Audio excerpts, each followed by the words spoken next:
Bonjour, alors mon nom est Emmanuel Lustrement, bienvenue sur ma chaîne YouTube La Vénois Autrement.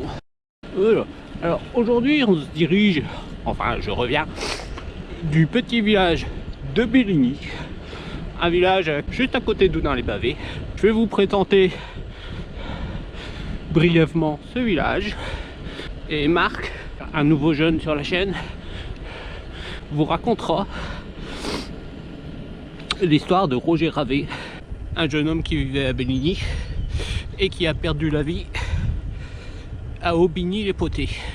Alors moi je vous laisse avec la vidéo, j'espère qu'elle vous plaira. Sachez que j'ai pris beaucoup de plaisir à tourner dans ce village, la mairie est très sympathique, j'ai eu très bon contact et ça fait plaisir. Voilà, alors moi je vous laisse avec la vidéo. N'hésitez pas à vous abonner à la chaîne, à liker, à partager et à laisser un petit commentaire si tout cela vous plaît. Voilà, bon visionnage.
Vidéo numéro 6, Une vie, un village, Belligny, Roger Ravet.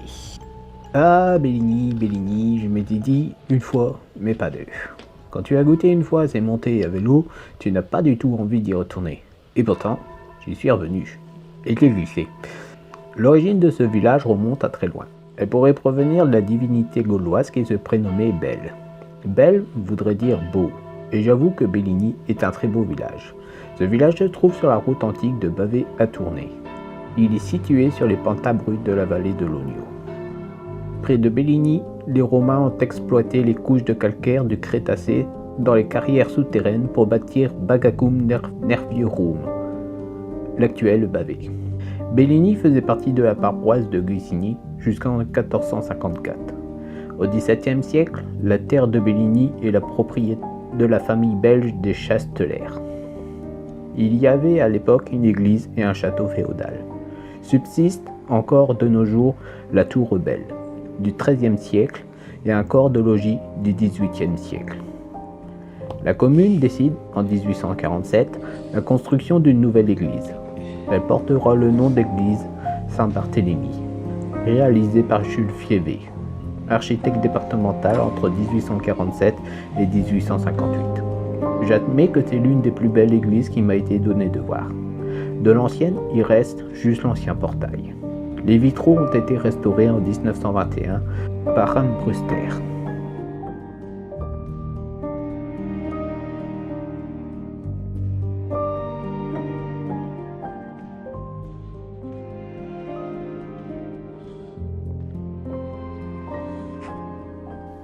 Pendant la Première Guerre mondiale, la princesse Marie de Croy, ainsi que les comtesses Jeanne et Marie de Belleville, ouvrent au château de Belligny des ambulances clandestines pour soigner les Anglais.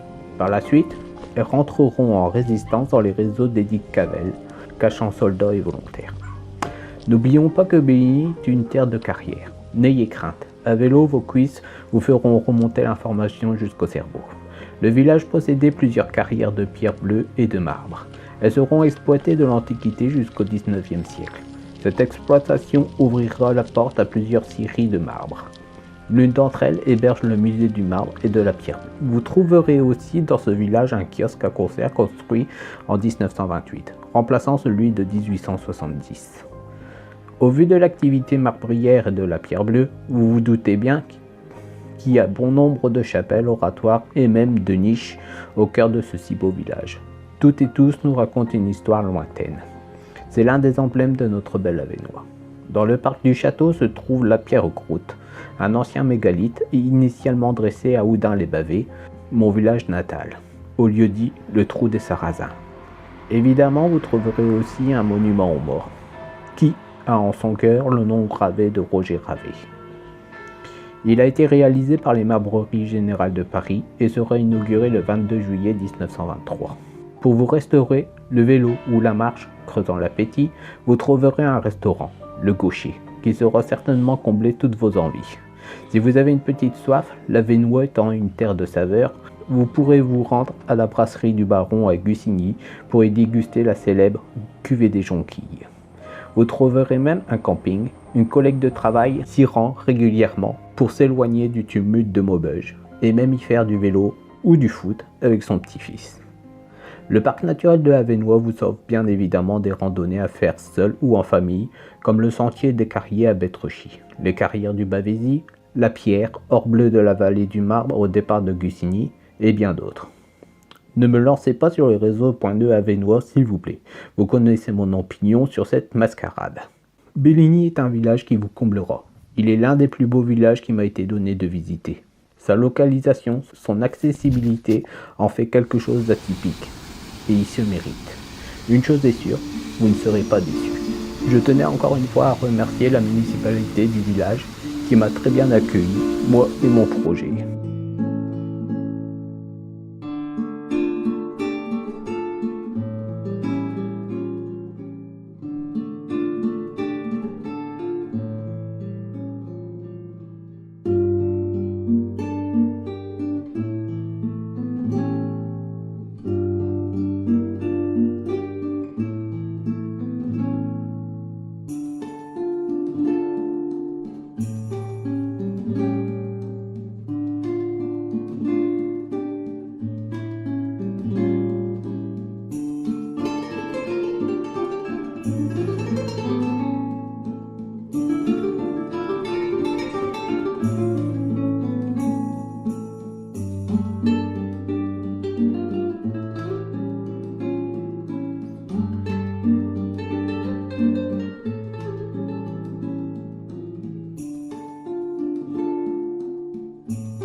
Donc voilà, je vous laisse avec Marc, un jeune passionné d'histoire qui va vous raconter la vie de Roger Ravet.